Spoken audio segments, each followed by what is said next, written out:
Hola Fernanda, ¿qué tal? Buenas tardes. Buenas tardes, maestro, ¿cómo está? Todo bien, Fernanda, muchas gracias. Qué bueno. ¿Alguna noticia de tus compañeros? Sí, Rodrigo me dijo que se va a conectar un poco tarde y Max creo que está atorado con algo del trabajo, entonces pues no sé si guste que usted y yo empecemos porque Rodrigo sí dijo que va a tardar unos 15 minutos. Ok, empezamos. ¿Les quedó de tarea revisar todo lo relativo a suspensión del acto reclamado? Entonces, dudas respecto de eso. Sí, me surgieron dudas respecto al incidente de oficio. Lo que Ok, entiendo es que existe entre la suspensión de parte y la de oficio, está como, o sea, no sé si es como esta figura intermedia que es el incidente de suspensión, pero aquí no sé si, mi duda es si está sujeto a las pruebas, al impulso procesal de las partes. Esa es una duda. Y la otra es en el artículo 127, una de las fracciones en las que procede es la de extradición, pero también me di cuenta que esta está en el 126 como un supuesto de suspensión de oficio. Entonces, ¿procedería la suspensión de oficio o si se tendrá que abrir este incidente de suspensión, este incidente de oficio en el caso de extradición? Esas son mis dos principales dudas. ok.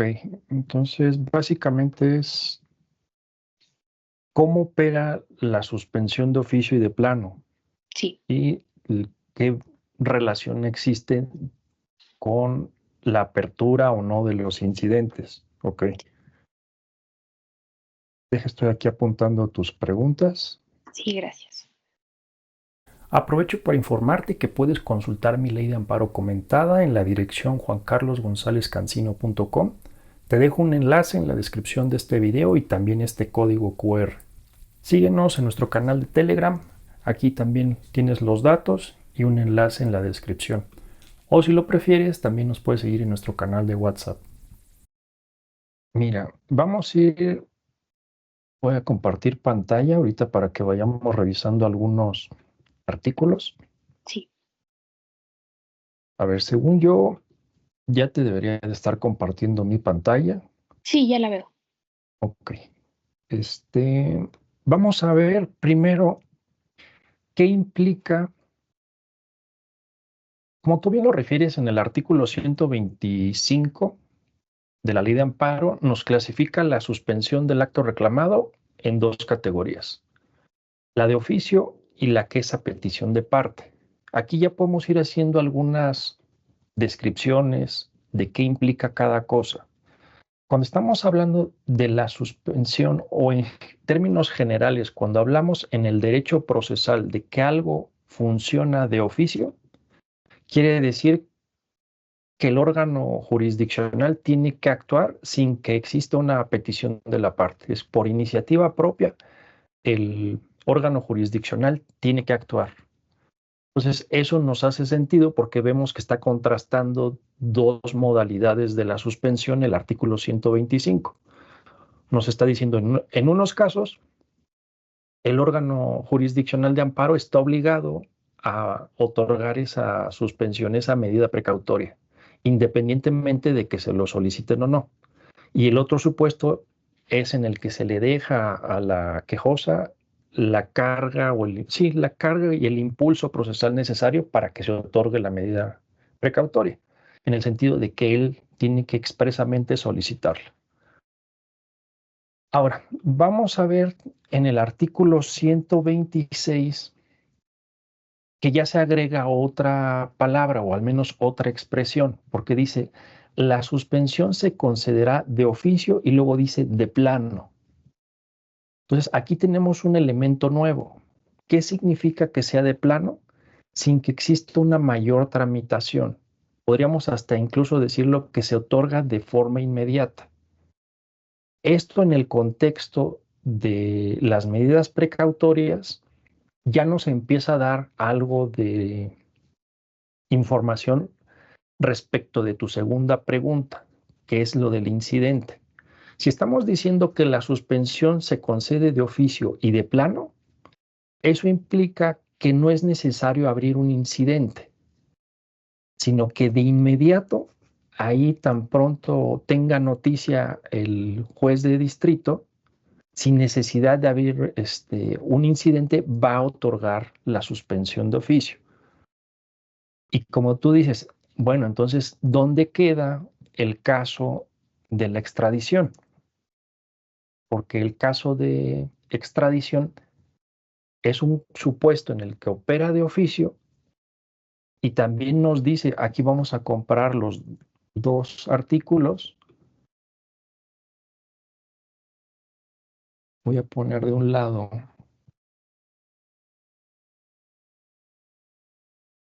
el 126. Vemos aquí, debe estar el caso de extradición. Y vemos a su vez en el 127 que nos habla de la apertura de un incidente. Entonces ahí podríamos decir, entonces hay una contradicción, porque si estamos diciendo que opera de plano la suspensión en el caso de extradición, eso implicaría que no habría un incidente que abrir. Y aquí es donde tenemos que hacer ciertas precisiones, porque lo que está sucediendo aquí es que la suspensión de oficio y de plano que se otorga en el caso de la extradición es una suspensión de carácter provisional, ¿sí? En contraposición a la suspensión definitiva. Entonces, lo que sí opera de oficio y de plano en el caso de la extradición es una suspensión de carácter provisional. Una vez entendido que estamos hablando de una suspensión de carácter provisional, eso nos hace compatible el artículo 127, porque eso implica que se va a abrir el incidente y habrá en todo caso una sentencia interlocutoria que decida si otorga o no la suspensión definitiva. Entonces, la manera en que tenemos que hacer compatible estos dos artículos es detectando que en el caso particular de las extradiciones existe una suspensión de oficio y de plano que es de carácter provisional. Si te fijas, el resto de las suspensiones, por ejemplo, privación de la vida, expulsión, destierro, desaparición forzada, en contra de los actos prohibidos por el artículo 22 constitucional, todas esas suspensiones de oficio y de plano podríamos decir que tienen un carácter de definitivo. De ahí que no habrán incidente. Pero tratándose del caso de extradición, sí va a haber una apertura de un incidente. ¿Cuál es la lógica? O yo creo que es un tema vinculado a derecho internacional, en el sentido de que es necesario recabar más información para ver cuál es la situación específica del quejoso y también ver qué situación hay respecto del país que está solicitando la extradición. Entonces, creo que por un tema de política exterior es que tiene este caso particular un trato diferencial. Pero de ahí en fuera, todos los demás supuestos descritos en el artículo 126, podríamos decir que son suspensiones definitivas, en el sentido de que no van a tener el carácter de provisionales y también en el sentido de que no van a ser necesario que se abra un incidente de suspensión, como sí sucede en el caso de la extradición. Entonces, podríamos decir que tenemos suspensiones de oficio con el carácter de definitivas, que podríamos decir son todos los supuestos del artículo 126, exceptuando extradición, y hay un supuesto de suspensión de oficio provisional, que es en el caso de la extradición. ¿Qué otro supuesto tenemos en la ley de amparo que sea una suspensión provisional de oficio? Es el artículo 134, 139. Y si te fijas, aquí ya estamos en el contexto de la suspensión a petición de parte. Pero como el legislador dice, si hay un caso en el que el acto reclamado pueda causar perjuicios de difícil reparación, en ese supuesto el juez de distrito, el juez de amparo, con la mera presentación de la demanda, deberá ordenar que se mantengan en el estado que guarden las cosas. Es decir, ahí está otorgando una suspensión provisional de manera oficiosa. Entonces, vemos que esta dinámica o esta clasificación de las suspensiones de oficio en definitivas y provisionales es la que nos hace entender el artículo 126 y el 127. ¿Quedó más claro? Bueno, ¿quedó resuelta tu duda, Fernanda? Sí, nada más le quería preguntar. Entonces, ¿se puede decir que todas las suspensiones de oficio que no estén dentro del supuesto, dentro de los supuestos del 126 van a abrir incidentes y van a ser provisionales? No, a ver. Creo que incluso estás diciendo lo contrario de lo que quiero expresar. Todos los supuestos del 126, exceptuando extradición, vamos a decir, vamos a plantearlo así. La regla general es que la suspensión de oficio y de plano no abre incidente. Esa es la regla general. ¿Sí? Incluso eso es lo que significa que sea de plano, sin mayor trámite, sin la apertura de un incidente, que se otorgue la suspensión de manera inmediata. Esa es la regla general. Hay un caso excepcional. El caso excepcional va a ser el artículo 127, que habla de extradición, y hay otro supuesto más. Pero prácticamente estamos hablando de este supuesto de extradición. Cuando estamos hablando del supuesto de extradición, ahí vamos a tener dos suspensiones. Una provisional y de oficio, que se va a dictar tan pronto se reciba la demanda y que hay un tema ahí de extradición, de inmediato el juez de distrito va a otorgar una suspensión de oficio y de plano de carácter provisional. Pero al mismo tiempo va a abrir un incidente el juez de distrito para recabar información. Va a decir, a ver, denme información del quejoso, denme información de cuál es el estado que está solicitando a esta persona, cuáles son los argumentos, la causa, cuáles son las particularidades que están originando esta extradición. Va a recabar las pruebas, se va a desahogar la audiencia incidental y al terminar, el juez de distrito va a determinar si otorga o no una suspensión definitiva. Entonces, si te fijas, en el caso de extradición, ahí estamos hablando de la manera en que normalmente opera el incidente de apetición de parte, porque vamos a tener una medida provisional y una definitiva. Pero es el caso excepcional. Podríamos decir, la regla general tratándose de suspensiones de oficio y de plano es que no van a abrir incidente. Oficio, ya dijimos, implica que el juzgador por propia iniciativa va a otorgar la suspensión. De plano, ¿qué significa? Sin necesidad de abrir incidente. Pero esa regla general tiene una excepción en el caso de la extradición. ¿Cómo ves, Fernanda? ¿Quedó más claro? Sí, lo había entendido al revés, pero ahorita sí Sí, ya. sí, Sí, sí. gracias, maestra. A ver, entonces simplemente para confirmar, te pregunto, ¿qué significa que sea una suspensión de plano, como lo refiere el artículo 126? Que no va a abrir ningún incidente, se va a tramitar Ok. en el mismo cuaderno. ¿Cuál es la regla general tratándose de la suspensión de oficio y de plano? Que van a ser suspensiones definitivas. Ok, y por lo tanto no van a abrir incidente.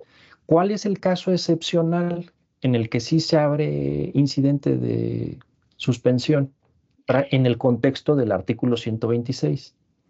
El caso de extradición, porque en este artículo se refiere a una suspensión provisional y ya en el 127 nos dice que sí se abre este incidente de suspensión para que el juez decrete si se realiza una suspensión definitiva o no.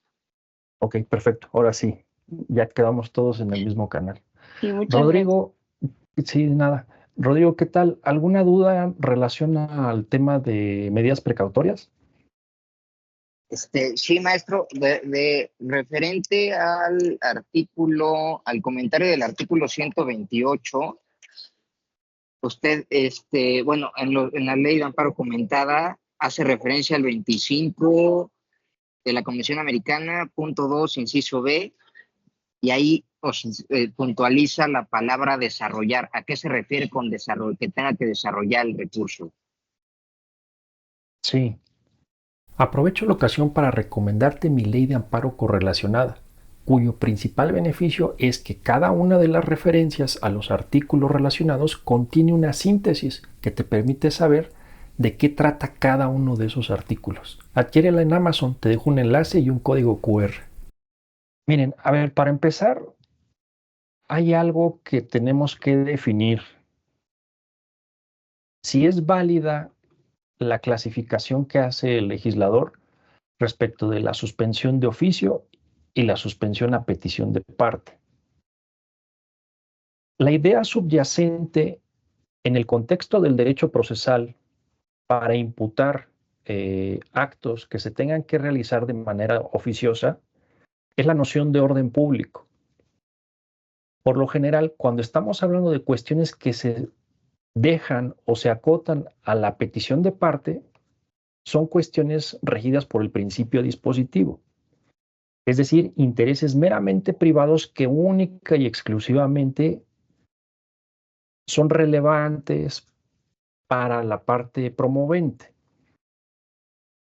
Pero si nosotros estamos hablando de que el juicio de amparo va a proteger derechos humanos, de entrada podemos decir, siempre vamos a estar hablando de una cuestión de orden público. Entonces eso nos hace preguntarnos de si es válido o no que haya ciertos derechos que estén sujetos a que la medida precautoria sea solicitada por el quejoso y otros que no, que simplemente el juez tan pronto se entere de que hay una persona que está alegando una violación a tal o cual de este derecho, va a ser beneficiaria de una medida precautoria. Y pongamos esto, por ejemplo, en el caso del artículo 126. Tenemos aquí el artículo 126 y aquí vemos claramente cómo nos dice que hay ciertos supuestos en los cuales va a proceder de oficio la medida precautoria. Pero entonces aquí tenemos que ver esta cuestión, este trato diferenciado a la luz, por ejemplo, del principio de indivisibilidad. El principio de indivisibilidad, ya lo hemos visto en otras sesiones, nos dice que todos los derechos humanos deben ser protegidos en igual medida por el Estado. No puede haber preferencias, no hay jerarquía entre los derechos humanos. Incluso llegamos a citar, no sé si lo recuerdan, un criterio o una definición que daba el Poder Judicial de Oaxaca respecto del principio de indivisibilidad, que decía no hay jerarquías, se tienen que proteger todos por igual, porque vimos que en un momento histórico se le daba mucha preferencia a los derechos de libertad y los derechos que implicaban conductas de hacer o de dar a cargo del Estado, esos se relegaban, no eran justiciables o al menos había mucha renuencia por parte de los estados a cumplir con esos derechos. De ahí la necesidad de crear este principio de indivisibilidad que nos dice a todos los derechos humanos los vas a proteger en igualdad de condiciones. Entonces, si nosotros tenemos en mente el principio de indivisibilidad y analizamos este trato preferencial que da el artículo 126 a determinados derechos humanos, pues entonces ahí vemos que se está violando el principio de indivisibilidad. Y además se está haciendo una clasificación que no se ajusta a la naturaleza de los derechos humanos, porque el artículo 125 presupone que hay derechos humanos que son ajenos al orden público. Presupone que hay derechos humanos que sí están vinculados al orden público y que eso sí ameritan una suspensión de oficio y que hay otros que no, que solamente son intereses particulares, que únicamente son relevantes para la parte quejosa. Entonces aquí ya tenemos una primera cuestión que interrogar. ¿Qué tan constitucional es, qué tan convencional es que tengamos esta división entre suspensión de oficio y suspensión a petición de parte? Ahora, y esto no es algo que carezca de consecuencias, porque ya hemos visto también que en un caso de inmediato el juez va a otorgar la medida precautoria. Aprovecho la ocasión para recomendarte uno de mis libros titulado La compra de sentencias de la Corte Interamericana. Sí, aunque suene raro, pero así es. En este libro te explico cuáles son las pruebas que existen respecto de esos actos de corrupción y cuáles son sus implicaciones jurídicas. Adquiérelo en Amazon, te dejo un enlace y un código QR. Incluso va a ser más complicado que otorgue la medida precautoria y el colmo es, por ejemplo, en el caso en el que tengamos que otorgar una garantía. ¿Por qué en algunos casos no se otorga la garantía y en otros sí? Y esto también tiene relevancia si lo analizamos a la luz del artículo 14 del Pacto Internacional de Derechos Civiles y Políticos. El artículo 14 nos dice que todas las personas son iguales ante los tribunales y cortes de justicia. Si eso es así, ¿por qué hay quejosos que se ven beneficiados con la suspensión de oficio y hay quejosos que deben someterse a todos los requisitos de la suspensión a petición de parte? Ahí se está perdiendo el derecho a la igualdad que establece el propio artículo 14, que también vale la pena recordar. En su momento ya vimos que es distinta la prohibición de discriminación del artículo primero constitucional. Igualdad. ¿Cuál es la prueba más contundente? Que la Constitución en ninguna parte en este artículo primero dice que seamos iguales, cosa que sí hace el Tratado Internacional. Es más amplia la protección que nos da el Tratado Internacional. Entonces, aquí también vemos que se está violando el derecho de igualdad cuando se hace esta división entre suspensión a petición de parte y suspensión de oficio. Ahora, tú refieres, por ejemplo, el artículo 25 de la Convención Interamericana, en específico en la parte en la que dice que se desarrollarán las posibilidades del recurso judicial. Aquí digo, no es tan contundente y creo que donde sí es más notorio el tema de las posibilidades del recurso judicial, lo hemos visto cuando ha habido regresiones. Yo creo que la principal crítica que hay en este contexto de dividir a suspensión a petición de parte y suspensión de oficio los vamos a encontrar más por la vía del derecho a la igualdad y por las violaciones al principio de indivisibilidad. Hay otros contextos en los cuales sí es muy relevante esta parte del desarrollo de las posibilidades del recurso judicial, como puede ser, por ejemplo, en el contexto de la adición de nuevas causales de improcedencia. Ahí sí me queda muy claro que el adicionar causales de improcedencia es claramente contrario a esta obligación del Estado mexicano prevista en el párrafo 2, inciso B del artículo 25.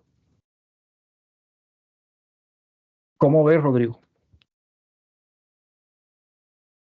No, o sea,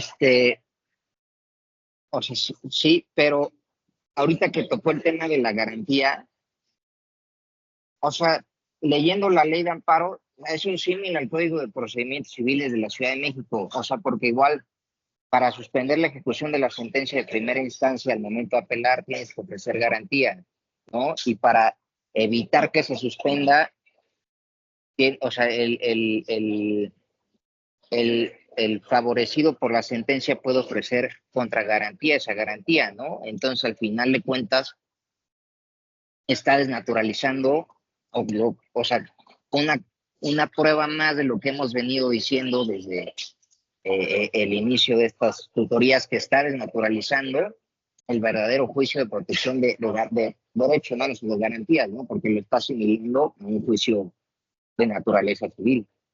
Sí, y fíjate, es importante que abordemos el tema de la garantía porque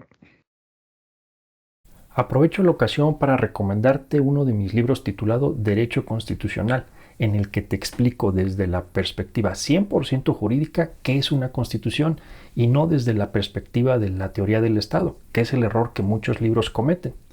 Adquiérelo en Amazon, te dejo un enlace y un código QR.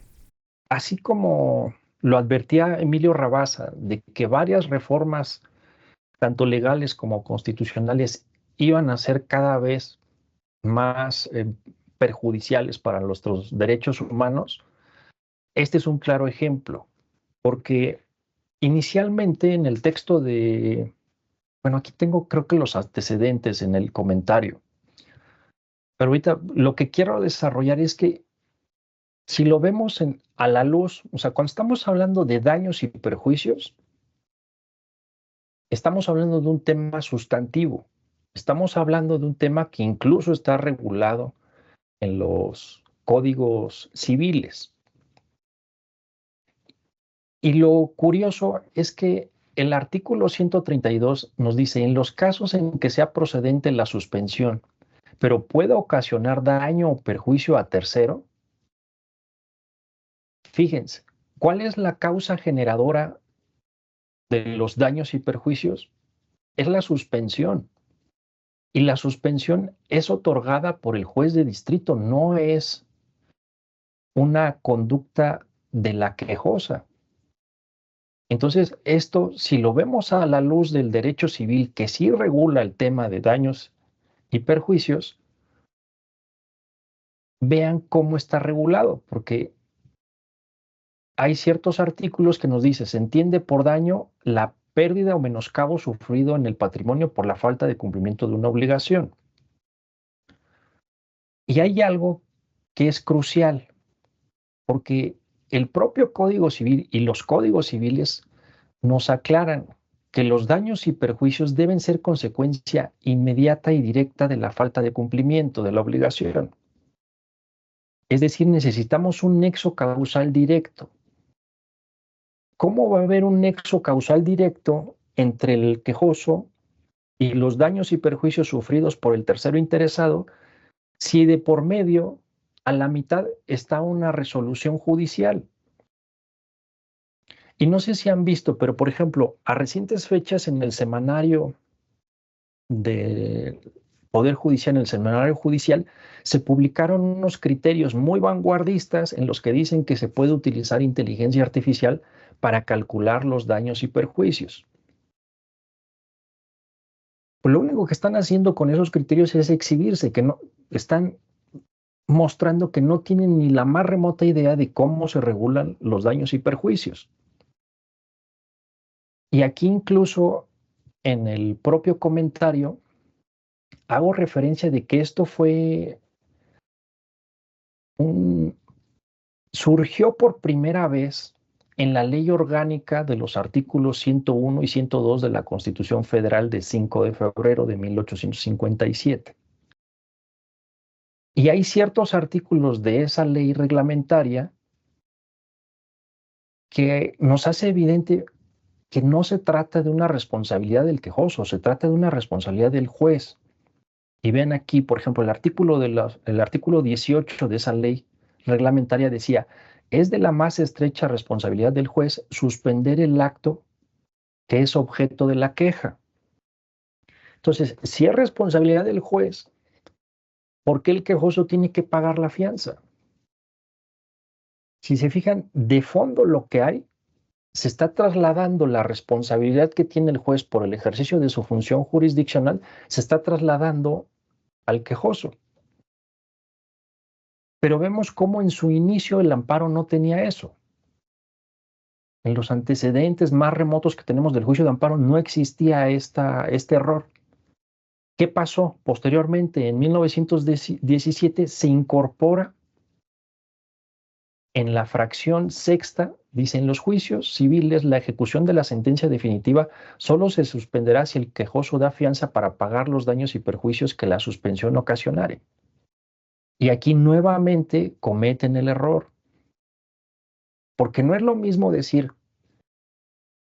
que se va a garantizar los daños y perjuicios que se produzcan en el retardo de del cumplimiento de las obligaciones a cargo del quejoso, porque ahí estamos diciendo, ok, la mora es propia, es imputable al quejoso. Esa es una cosa. Y cosa muy distinta es decir que se van a garantizar los daños y perjuicios que se originen con motivo de la suspensión del acto reclamado. Porque ahí ya no estamos hablando de la conducta del quejoso, estamos hablando ya de la conducta del juzgado de distrito. O en su caso, por ejemplo, si es un amparo contra una sentencia definitiva, pues estamos hablando ya propiamente de que la autoridad responsable ahí, ya lo hemos, bueno, no sé, lo vamos a ver en su momento. Quien decide respecto de la suspensión del acto reclamado en el contexto del amparo directo es la propia autoridad responsable. Pero ¿qué es lo relevante?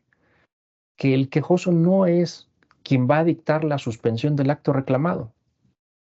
Entonces, aquí en 1917 se comete ese error y se regula mal. La idea subyacente era buena, pero aún así, al momento de redactarlo en la Constitución, lo redactaron mal.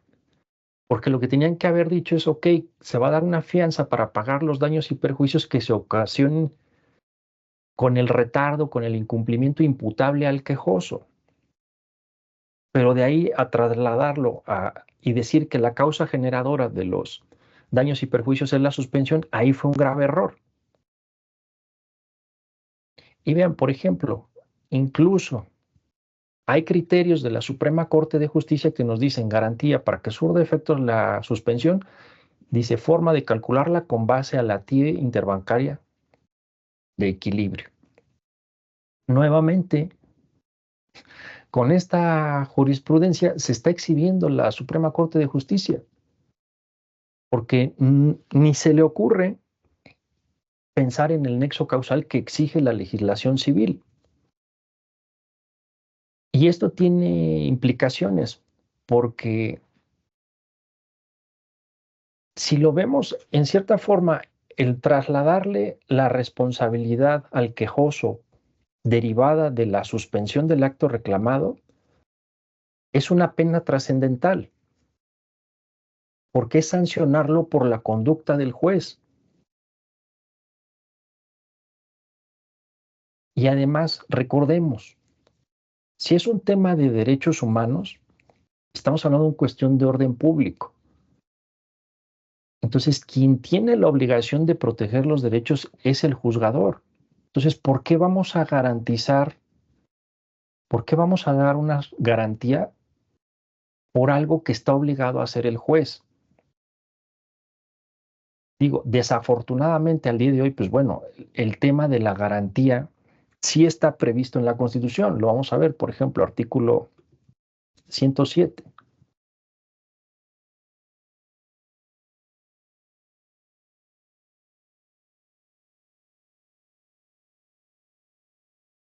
Vemos aquí, por ejemplo, en la fracción 10, nos dice, dicha suspensión deberá otorgarse respecto de las sentencias definitivas en materia penal al comunicarse la promoción del amparo y en materia civil, mercantil y administrativa mediante garantía que dé el quejoso para responder de los daños y perjuicios que tal suspensión pudiera ocasionar al tercero interesado. Si vemos cuál es la causa generadora de los daños y perjuicios, es la suspensión. Pero la suspensión no es imputable al quejoso. Entonces, aquí vemos que aquí, desafortunadamente, el error ya trascendió al derecho positivo constitucional. En la práctica, ¿qué hay que hacer? Cuando nos promuevan un incidente de daños y perjuicios, tenemos que excepcionarnos con los artículos del Código Civil, en específico con los que regulan el nexo causal propio de todo daño y perjuicio. En específico, el artículo 2110 del Código Civil, que dice: los daños y perjuicios deben ser consecuencia inmediata y directa de la falta del cumplimiento de la obligación. De tal suerte que cuando el tercero interesado nos promueva ese incidente para reclamar los billetes de depósito, las fianzas que se hayan otorgado con motivo de la suspensión, nosotros digamos: oye, yo no soy quien dictó la suspensión del acto reclamado, fue el juez.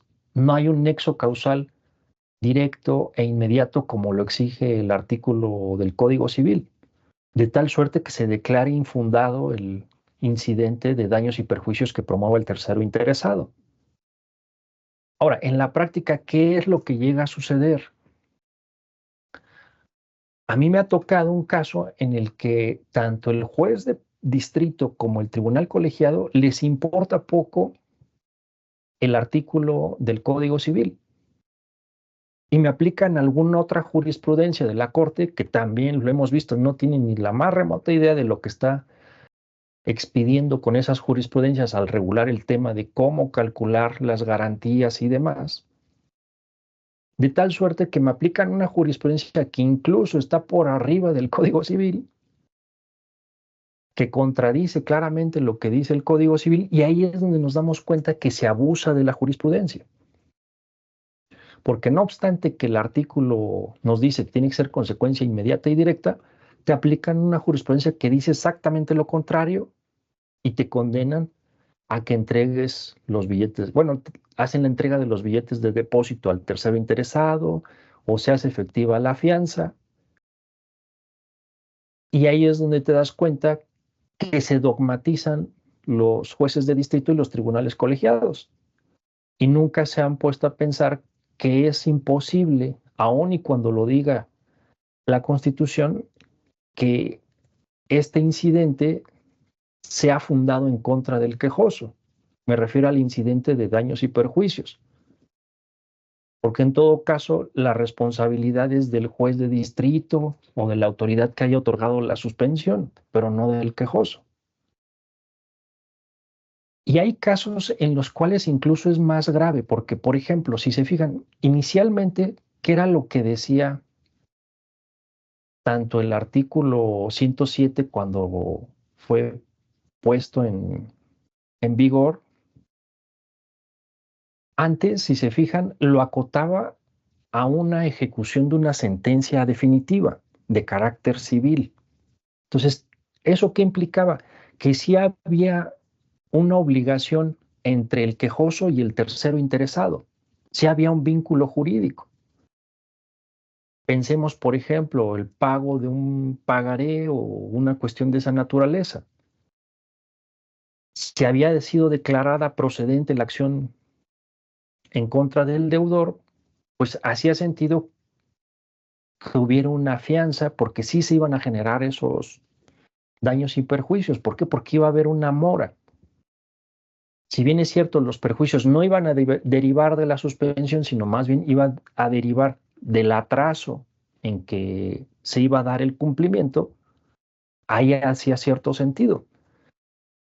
Pero ¿qué pasa cuando no hay un vínculo jurídico previo entre el quejoso y el tercero interesado? Y les pongo un caso. Me tocó, por ejemplo, una situación en la que mi clienta la estaban desalojando de un departamento y ella había adquirido el contrato de arrendamiento de una persona que incluso tenía su título de propiedad por virtud de una sentencia definitiva. Luego ahí hubo un tema de dobles ventas y demás, y llega la nueva propietaria y exige el desalojo y la desalojan. En eso promovemos un amparo y piden que se otorgue la fianza.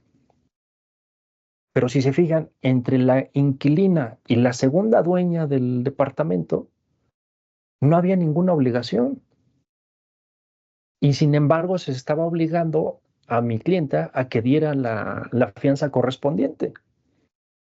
Entonces vemos cómo algo que en un inicio tenía cierto sentido, pero estaba mal regulado, porque en lugar de decir que los daños y perjuicios iban a ser por una conducta imputable al deudor o al quejoso, se dijo que iban a ser ocasionados por la suspensión. Entonces, de entrada ahí lo regularon mal, pero hacía cierto sentido porque había una obligación.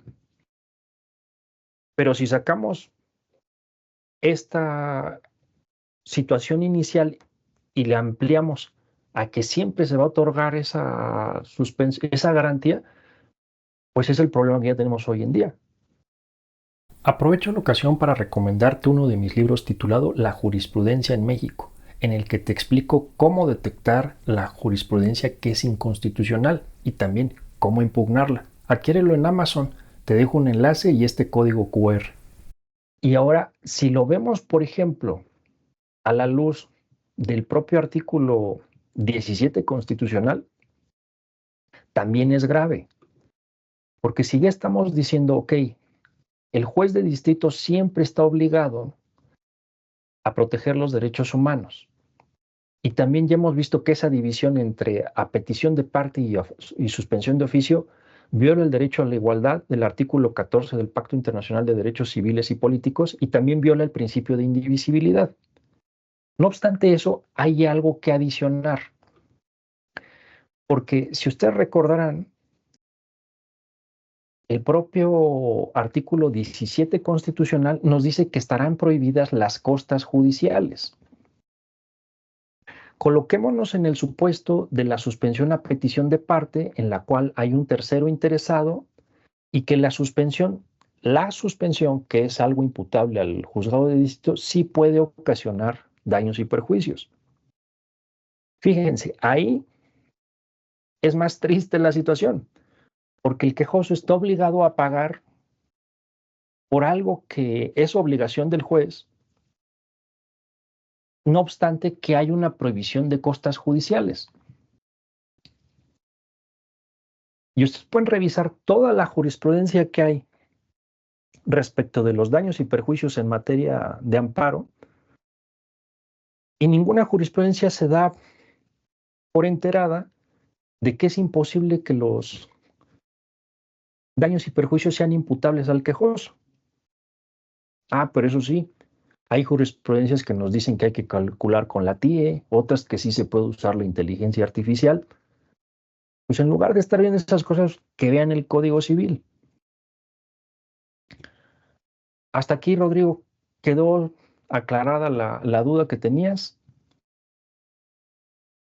Sí, maestro, todo bien. Respecto de esta jurisprudencia o bueno, esta tesis que habla sobre la inteligencia artificial, el uso de la inteligencia artificial, el viernes pasado nos vinieron a dar una plática justo de ese tema. O sea, hablaron de la inteligencia artificial en la práctica del abogado, pero hicieron referencia y aplaudieron la tesis en cita, porque, o sea, decía, no, que tiene que ser trazable y auditable y transparente, que guardar el camino de preguntas que le hiciste, etcétera, etcétera, ¿no? Pero, pues vaya, o sea, digamos, lo entiende uno porque pues no está pensando propiamente en la ley de amparo, ¿no? Sino, o sea, el que la vino a dar era economista. Okay. Creo que está especializado en el tema de la inteligencia artificial. Entonces, pues como que sí, o sea, ahorita con este que comenta usted, pues sí digo, o sea, sí está padre y todo, pero pues vaya, como que sí no era, digamos, no era de esperar que se fijara en estas cuestiones, ¿no? Porque pues, no le toca, digamos, de alguna manera, ¿no? Es que cuando uno ve el Código Civil y que ve que tiene que existir un nexo causal directo o inmediato, pues ya la inteligencia artificial sale sobrando. Más bien que apliquen el Código Civil. Y como dices, en algunos otros contextos puede ser muy útil, sí, pero si el uso de la inteligencia artificial va a transgredir disposiciones de derecho positivo que claramente regulan ese supuesto, pues ahí es donde estamos en problemas. Y también te das cuenta que no entiende, o sea, hemos visto aquí en estas tutorías que tanto el legislador como los ministros de la Corte y en general todo el Poder Judicial Federal no entienden bien los derechos humanos, no entienden bien qué es el derecho constitucional y ahorita estamos viendo algo más básico, estamos viendo algo incluso de derecho civil. Tampoco saben cómo funcionan los daños y perjuicios. Puede entender que haya complicaciones respecto, por ejemplo, del modelo teórico de un derecho humano, pero cuestiones tan añejas como el derecho civil, que si hemos visto, hay algo que casi no se reforma en nuestros códigos civiles, es la parte de obligaciones. Ahí es donde dices, oye, pues sí están mal. Y esto, vean, no es algo propio de los jueces del bienestar. O sea, hay mucha gente que coloca en un pedestal al antiguo Poder Judicial, pues no, también decían tonterías. Y una de esas tonterías es precisamente este tema de los daños y perjuicios que se los imputan al quejoso por una conducta del juez. Y como dices, está bien que se avance en temas de inteligencia artificial, pero donde sí toca, donde sí aplica. En este caso, pues la verdad es que sí, lejos de demostrar que saben derecho, pues nos demuestran que no tienen ni la más remota idea de lo que están haciendo. Y ahora yo les pregunto, ustedes ya que saben esto, pónganse a ver cuántas personas han perdido un amparo o no han logrado obtener la suspensión porque no tenían el dinero suficiente para pagar la garantía. O sea, esto repercute y repercute para mal, porque incluso le va a afectar al sector poblacional económicamente más desvalido. Habrá gente que, ok, sí podrá tener 1 millón, 2 millones de pesos para suspender el acto reclamado, ok, está bien que lo hagan. Pero ¿qué pasa cuando tienes una población que en su gran mayoría está en situaciones de pobreza y luego más aparte les cobras la costa judicial de, pues si quieres la suspensión te cuesta tanto? Y ahí es donde te das cuenta de que dónde queda el hecho de que el juicio de amparo tiene que ser un recurso efectivo, que tenga que ser sencillo, cuando incluso te están trasladando la responsabilidad del juez. ¿Qué pasó, Rodrigo? Sí, hablando justo de este tema, yo creo que ese se le fue, cuando fue la reforma judicial, se le fue a los propios miembros del Poder Judicial, porque a ellos, si los acusaban a ellos de que habían, ¿cómo se dice?, de que habían hecho el juicio de amparo algo de las élites y que de los ricos y todo, pues esto está en la propia ley, no fue, o sea, sí, ellos digamos que lo profundizaron, pero porque viene desde aquí, desde la propia ley, y ahí se podían Sí, excusar diciendo, o bueno, no voy a sí, decir nombres, fue el proyecto de tal, ¿no? Entonces como que también ahí les hizo falta, digamos, ponerse un poco más vivos. es que, fíjate, eso también habla mal del Poder Judicial, porque hay muchos de los aspectos, ¿cómo decirlo? A ver, recibieron varias críticas el Poder Judicial, pero las causas de esas críticas no siempre eran imputables al Poder Judicial. Hay casos en que esas críticas devenían de cuestiones legislativas, ya sea de la ley de amparo o hasta incluso del texto constitucional. ¿Y por qué no las aprovecharon? No sé, pueden ser varias las causas, pero una de ellas podría ser que ni siquiera ellos habían detectado esos errores. Se dogmatizaban con la ley, venía la ley, ni siquiera la cuestionaban. Y ya cuando empezaron a darse cuenta de que el principal foco de las críticas, el principal blanco de las críticas eran ellos, pues ahí ya era demasiado tarde. Y si te fijas, nos vendieron la idea de que el antiguo Poder Judicial estaba muy capacitado. Pues yo tengo mis dudas porque prácticamente toda mi trayectoria académica, docente y de investigación la he enfocado a criticar y a sacar a la luz todos los errores del Poder Judicial. Y lo grave es que cuando se sacan esas jurisprudencias, la violación se vuelve sistemática, se vuelve generalizada. Entonces ya no queda solamente en un caso particular, en un caso concreto, sino que ya tienes miles de personas que se van a ver afectadas con este tema de la suspensión, que hay que garantizarla. ¿Por qué? Porque se les ocurrió. No tienen ni la más remota idea de los daños y perjuicios de legislación civil, que se supone que es un tema muy alejado de algo novedoso, pero sin embargo no lo han entendido. Ahí habría que ver quién les dio clases de derecho civil, pero pues bueno. Aprovecho la ocasión para recomendarte uno de mis libros titulado Lawfare y Constitucionalismo, en el que te explico cómo se manipula el derecho para obtener resultados antijurídicos y también qué podemos hacer al respecto. Adquiérelo en Amazon, te dejo un enlace y este código QR. Creo que lo más importante de el tema de la suspensión también es reconocer que debe haber otras medidas precautorias. La suspensión no va a hacer sentido en el caso de las omisiones. Y ahí es donde también se empiezan a inventar maromas, porque empiezan a decir, es que la suspensión con efectos restitutorios. Oye, momentito, si es restitución ya no es suspensión. Y digo, y para eso no se necesita ser un genio, basta con consultar el diccionario. ¿Qué significa suspender? Detener. En ningún momento estamos hablando de restituir. Y esto también es consecuencia de que creen que derecho humano es igual a restricción al poder estatal. En ese contexto sí hace sentido de que, ok, la única medida precautoria sea la suspensión, pero no es el caso.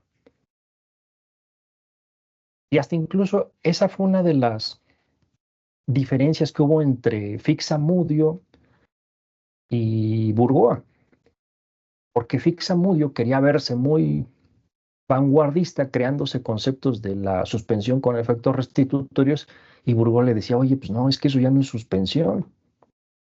¿Cuál fue el problema de Burgoa? Que Burgoa acotó el efecto restitutorio a única y exclusivamente la sentencia, pero también porque Burgoa partía de ese concepto de derecho humano igual a restricción al poder estatal, cosa que ya vimos que eso queda incompleto, es un modelo que no nos explica toda la realidad de los derechos humanos.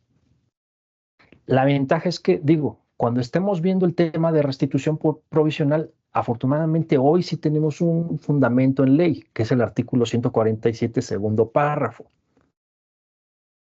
Pero esto técnicamente no es una suspensión. Esta es una medida precautoria distinta.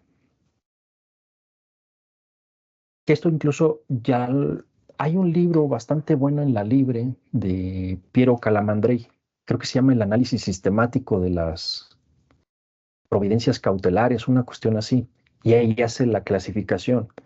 Hay providencias cautelares conservativas y hay otras anticipatorias. Cuando estamos hablando de la restitución provisional, estamos en las anticipatorias.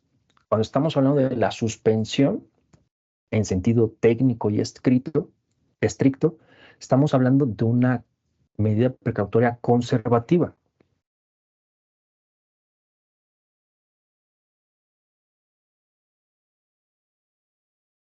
Entonces, creo que esos son los puntos relevantes en el tema de la suspensión. ¿Necesitas ayuda de un experto en amparo, derecho constitucional y derechos humanos? Aprovecha mi servicio de consultoría. Te dejo un enlace y un código QR. Y fíjense, por ejemplo, cuando analizamos también el artículo 100, y digo, también la joya de la corona, estamos estrenando un concepto que es el de interés suspensional. No sé si lo vieron, es fracción segunda del artículo 128 y se deberá acreditarse, aunque sea de manera indiciaria, el interés suspensional. de la persona promovente, entendido como la existencia de un principio de agravio derivado del acto reclamado, que permite inferir que su ejecución afectará a la persona quejosa. Y esto fue de la reforma de 2025, del mes de octubre. Es increíble que en una sola oración el propio legislador se contradiga. Porque primero dice que tiene que haber un principio de agravio. En esta parte de aquí, principio de agravio.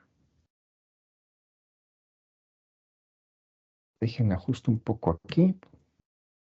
Principio de agravio. Entonces, ¿qué nos está diciendo ahí? Que el agravio, la afectación ya tiene que ser actual. Pero algunas palabras más adelante nos dice afectará, es decir, en el futuro, una afectación futura.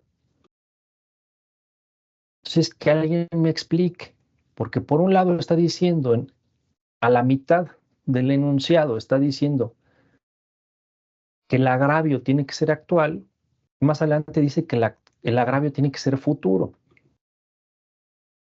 Entonces, de entrada, en la misma oración hay contradicciones, pero esto no queda ahí, porque si lo comparamos, vamos a comparar, por ejemplo, el artículo 128 de la Ley de Amparo, que es el que tiene ese concepto de interés suspensional, con el artículo 5 de la Ley de Amparo, que establece cuál es la legitimación activa del juicio de amparo. Y vamos a comparar, quiero que pongan especial atención al factor temporal.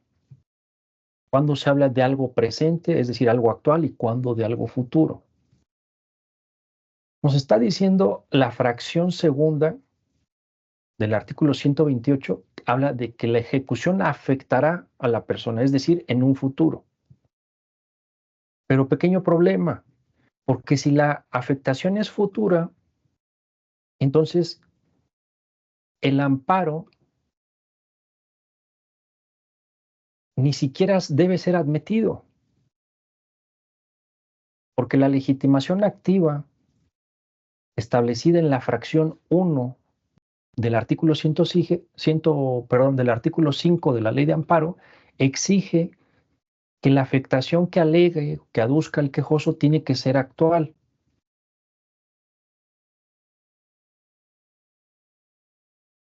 Entonces, si la afectación ya es actual, pues ya qué sentido tiene pedir la suspensión. Y si la afectación va a ser futura, pues problema, porque te van a decir, oye, no, espérate a que la afectación sea actual para que puedas promover tu amparo. Antes no.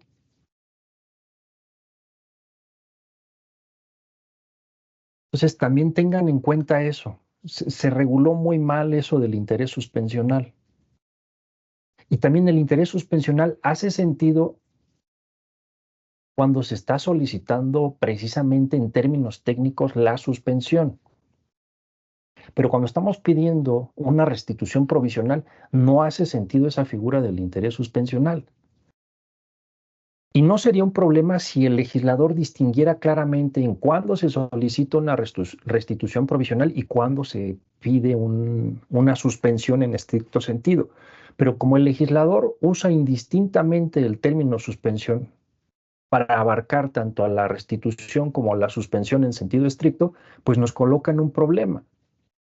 Porque ¿cómo va a haber un principio de agravio ante una omisión de la autoridad? Ahí no hace sentido.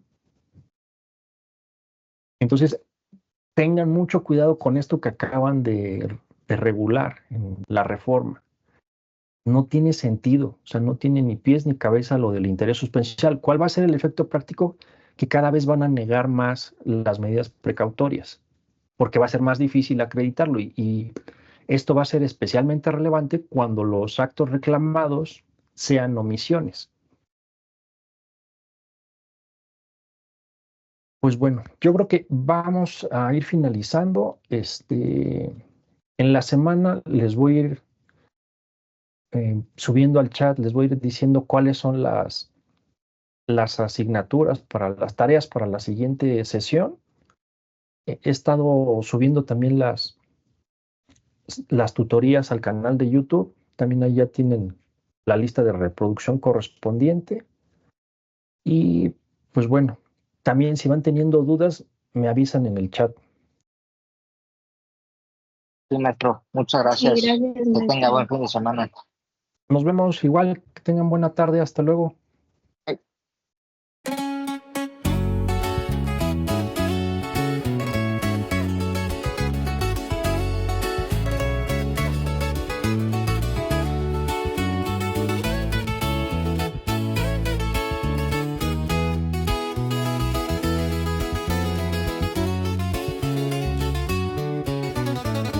El poder judicial siempre anda mal, antes por engañar, ahora por no estudiar.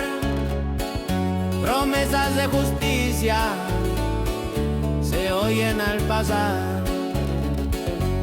pero en sus manos todo vuelve a tropezar. Dicen que interpretan para hacernos confiar,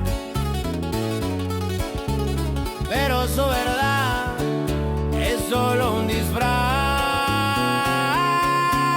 Nos quieren engañar con su interpretar. La corte juega y nos vuelve a pisotear. Legislar, derogar, modificar, ¿qué más da? Si la Constitución la rompen sin pensar.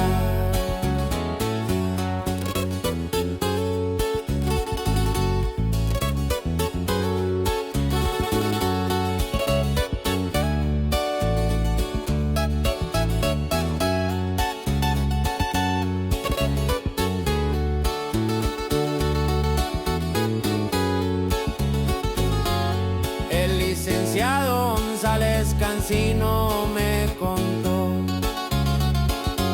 que la ponderación la corte ya usó como un arma oculta que nadie vio venir. Contra la ley suprema empezaron a ir. La balanza inclina según su interés. La justicia muere donde el poder es juez. Nos quieren engañar con su interpretar. La corte juega y nos vuelve a pisotear.